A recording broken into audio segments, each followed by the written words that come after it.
जब जिंदगी बहुत संघर्ष में चल रही हो, बहुत दुख का जीवन चल रहा हो, बहुत कष्ट का जीवन चल रहा हो, बहुत कष्टमय जीवन चल रहा हो, तब शमी के 5 पत्ते, शमी के 5 पत्ते एक दुर्वा के साथ एक अक्षत चावल का एक दाना, वो भी हल्दी में भिंगोया हुआ हो या केसर में भिंगोया हुआ हो, शमी पत्र 5, एक दुर्वा, एक चावल का दाना, जो दिल से हृदय से बेलपत्री के वृक्ष के नीचे पार्थिव लिंग का निर्माण कर कर मट्टी का शिवलिंग बनाकर प्रदोष काल में, मतलब शाम के समय पर शिवलिंग बनाकर उस पे जल चढ़ाकर, जो ये 5 शमी का पत्र, एक दुर्वा और एक चावल का दाना, अपनी कामना कर कर जो दुख चल रहा है बाबा से विनय कर कर एक एक पत्ता जब समर्पित कर दे, फिर एक दुर्वा समर्पित कर दे, फिर एक चावल का दाना समर्पित कर दे और बाबा का वहीं पर पुनः विसर्जन कर दे, 3 महीना तो जाने दो, 15 दिन के अंदर वो दुख कटता जरूर है, चाहे कोई भी दुख, किसी भी तरह का दुख क्यों न। एक बेलपत्र के वृक्ष की परिक्रमा करने वाले को हजारों अश्वमेध यज्ञ का फल प्राप्त हो जाता है, हजारों अश्वमेध यज्ञ का फल प्राप्त हो जाता है। उसी तरह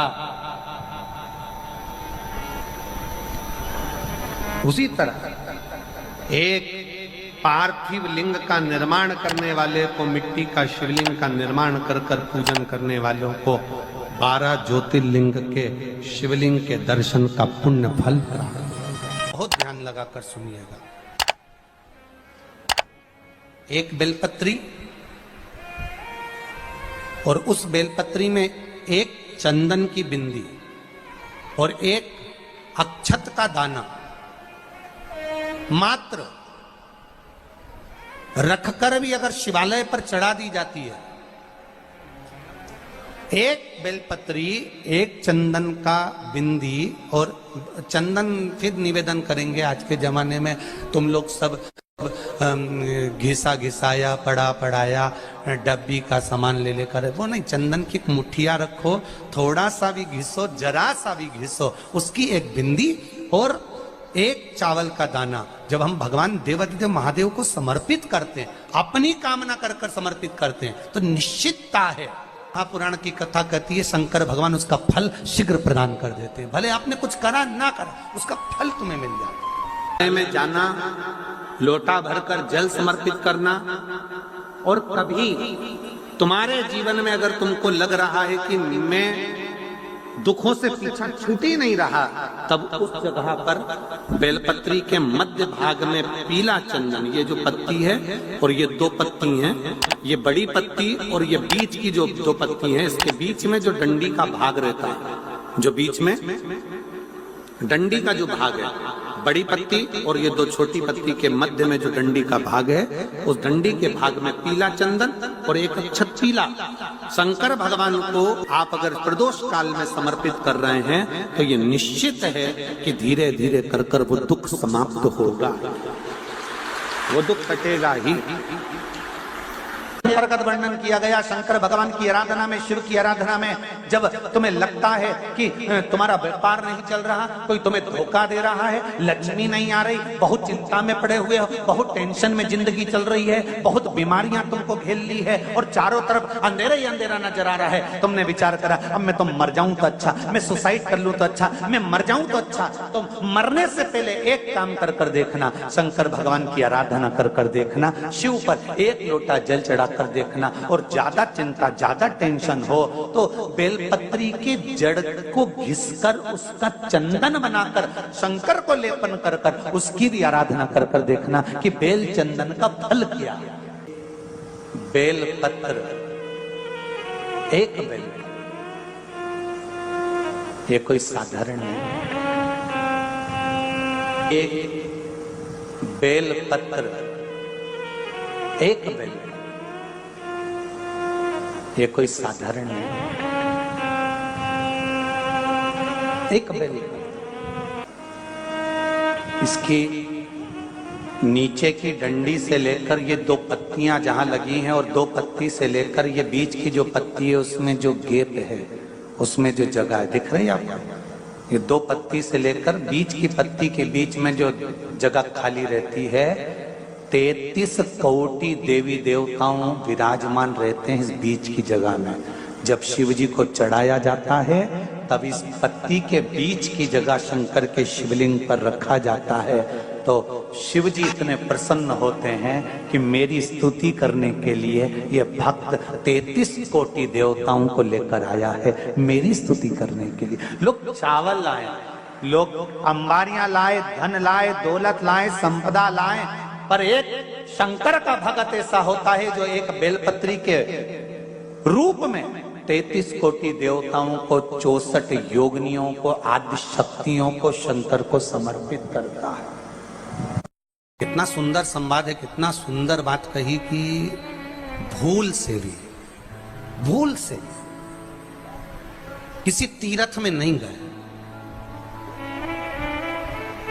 कहीं हमने गौदान नहीं करा, कहीं हम किसी तीर्थ में नहीं गए, हमने कहीं गौदान नहीं करा, हमने कहीं ब्राह्मण भोजन नहीं कराया, हम कहीं गंगा यमुना कावेरी सरस्वती नर्मदा छिपरा पुण्यवान नदी में हम स्नान नहीं कर पाए। शिव महापुराण की कथा कहती है भूलवश भी अगर पिपलेश्वर या बटकेश्वर किसी शिवालय पर भूल से भी अगर एक लोटा जल चढ़ जाता है तो देव अधिदेव महादेव सारे तीर्थों का फल अपने आप प्रदान कर देते हैं। भूल से भी चढ़,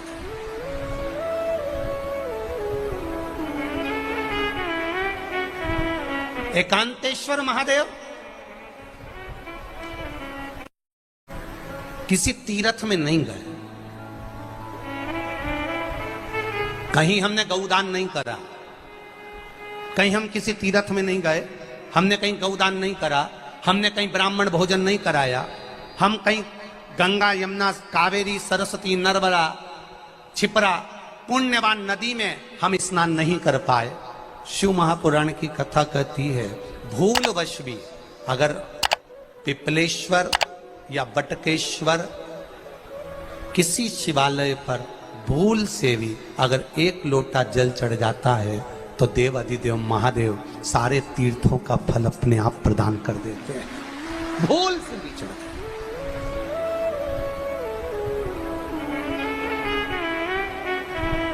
एकांतेश्वर महादेव जो कि एकांत में बैठा हुआ है, एकांतेश्वर महादेव अकेला बैठा है अलमस्त होकर। आप जा रहे हो गाड़ी लेकर, आप 4 व्हीलर गाड़ी में जा रहे हो, ट्रैक्टर में जा रहे हो, ट्राली में बैठकर जा रहे हो, क्रूजर में बैठकर जा रहे हो, 2 व्हीलर गाड़ी में बैठकर जा रहे हो और एकांतेश्वर महादेव का मंदिर दिख गया, कोई एकांत में, भले उसका नाम नहीं मालूम तुमको कि कौन सा महादेव, पर अकेला बैठा है जंगल में, वृक्ष की छांव में, एक ओटले पर, कोई दीवार नहीं, कोई जाली नहीं, कोई गेट नहीं, कुछ भी नहीं। ये शिव मंदिर में जाकर एक लोटा जल समर्पित करती थी और शास्त्र कहता है कि शंकर के मंदिर में अगर एक लोटा जल कोई एक परिवार का व्यक्ति भी समर्पित कर रहा है तो समझ लेना कि वो अपनी 71 पीढ़ी को पार लगा रहा है। वो अकेला नहीं, 71 पीढ़ी को पार लगा रहा है। शिव महापुराण की कथा कहती है जब बच्चा गर्भ में आता है, माता के गर्भ में जब संतान आती है और माता के गर्भ में जब संतान रहती है, उस 9 महीने में स्त्री नारी अगर कहीं शंकर के मंदिर के सामने से निकल जाए या शिवालय का जल स्त्री को मिला हो या शंकर भगवान का कोई प्रसाद या शंकर भगवान का कोई नाम जाप या शंकर भगवान का कोई मंत्र जाप उस स्त्री के कानों में पहुंच जाए तो जो गर्भ में बच्चा होता है वो बच्चा शंकर की कथा तक या शिवालय तक उसको बिना बोले ही वो अपने आप चला ही जाता है, पहुंच ही जाता है। उस गर्भ में रहने वाले बच्चे को भगवान शंकर के मंदिर के सामने से भी कोई गर्भवती स्त्री निकल कर चली जाती है तो उसका भी फल उसको प्राप्त हो जाता है। उसका भी फल उसको प्राप्त हो जाता, और वो फल साधारण नहीं होता। क्यों? बेलपत्री को जब भी चढ़ाया जाता है तो पीछे की डंडी पकड़कर नहीं चढ़ाया जाता।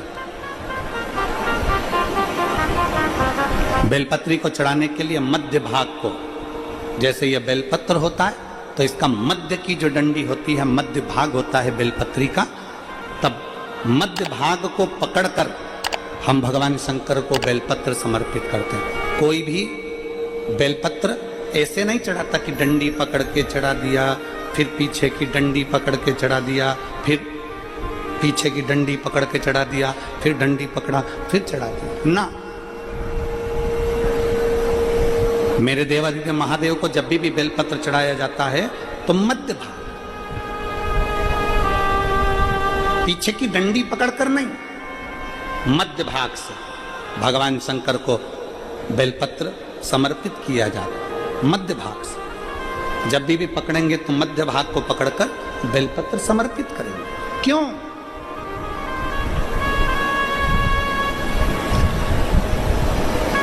क्योंकि हमने भगवान शिव को मध्य भाग पकड़कर इसलिए समर्पित करा कि ये केवल बेलपत्र का मध्य भाग नहीं है मेरे शंभू, मेरे हृदय के मध्य भाग को मैं आपके चरणों में समर्पित कर रही हूं। मेरा दिल, मेरा हृदय, मेरा चित्त मैं आपको दे रही हूं। मध्य भाग एक विश्वास के साथ दे रही हूं। इतनी सुंदर बात नंदी ने कही है।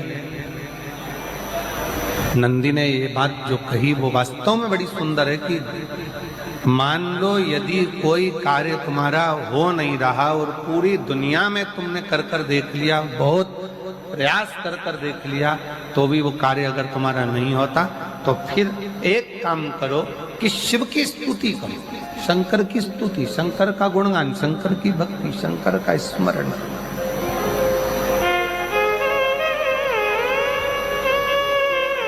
फिर शिव की स्तुति करिए, शंकर से विनय करिए, शंकर से निवेदन करिए, शंकर का गुणगान करिए।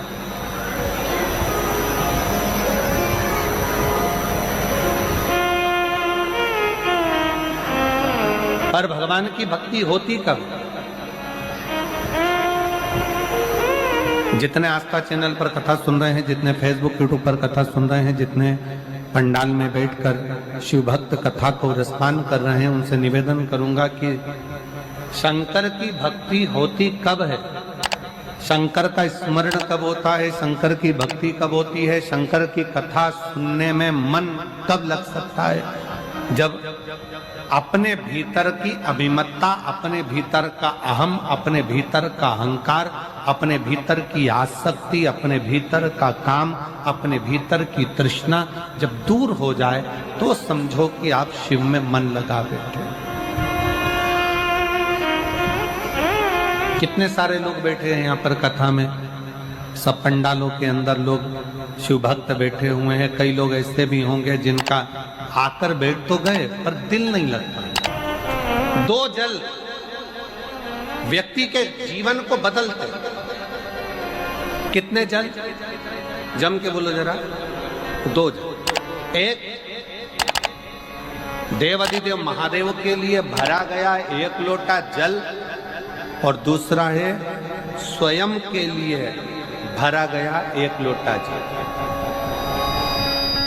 यहाँ पर अगर बुजुर्ग मेरी माताएं बैठी होंगी, मेरी जीजियां बैठी हैं, मेरे जीजा बैठे हैं, बुजुर्ग जितनी माताएं बैठी हैं वो पुराने समय का अगर लेख उठाकर देखेंगे तो पुराने समय के लोग भोजन करने बैठते थे ना, तो भोजन करने से पहले अपने पानी के लोटे को भरकर, अपना गिलास भरकर बैठते थे। किसी ने देखा है कि नहीं देखा? जम के बोलो जरा, देखा है आप लोगों ने? पुराने समय के लोग जब भोजन करने बैठते थे, पुराने समय के लोग जब भोजन करने बैठते थे तो अपना पानी का गिलास, अपना पानी का लोटा पहले भरकर आसन लग जाता था। बहू आसन लगा देती थी, बहू खाना बना देती थी, घर की पत्नी खाना बना देती थी, भोजन बना देती थी, घर के लोग भोजन दे देते थे। थाली कोई भी लगा कर ला कर दे, थाली कोई सजा कर ला कर दे, पर घर का जो व्यक्ति खाना खाने बैठता था, भोजन करने बैठता था, वो अपना पानी स्वयं भर कर बैठता था।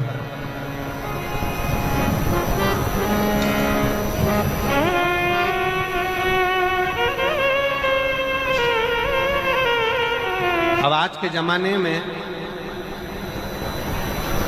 दुनिया के लोग कहते हैं मैं दुकान चला रहा हूं, दुनिया के लोग कहते हैं मैं घर चला रहा हूं, दुनिया के लोग कहते हैं मैं ये कर रहा हूं। तुम अपना खुद का पानी भरकर तो बैठ नहीं रहे और कह रहे हो कि घर चला रहा हूं। स्वयं का एक गिलास पानी व्यक्ति नहीं भर पा रहा। कितना सुंदर कहा है महाराज जी। बहुत सावधानी से सुनिएगा। दो जगह का जल व्यक्ति के जीवन को बदल देता है। एक शिव के लिए भरा गया जल और दूसरा स्वयं के लिए भरा गया जल। स्वयं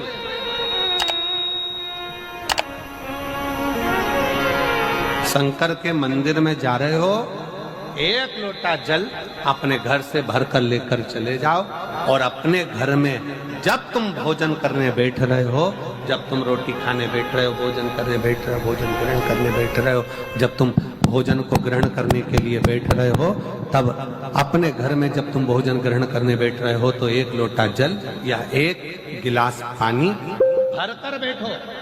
बहू अच्छी है, पानी भरेगी, मना नहीं है। बेटा अच्छा है, पानी भरेगा, मना नहीं है। पोता अच्छा है, पोती अच्छी है, नाती अच्छा है, पंती अच्छा है, घर में सब अच्छे हैं। तुम्हारी पत्नी भी अच्छी है, तुम खाना खाओगे तो वो पानी ला कर दे देगी। तुम्हारी बहू भी अच्छी है, तुम भोजन करोगे तो वो पानी ला कर दे देगी। तुम्हारा परिवार का हर व्यक्ति अच्छा है, तुम्हारा कहना मानता है। तुम जिमने बैठोगे, भोजन करने बैठोगे तो वो पानी ला कर देगा। पर शिव पुराण की कथा कहती है, जो व्यक्ति भोजन करते समय अपना जल स्वयं भरकर बैठता है, उसकी जिंदगी में से 3 रोग समाप्त हो जाते हैं। कितने रोग समाप्त हो जाते हैं? 3।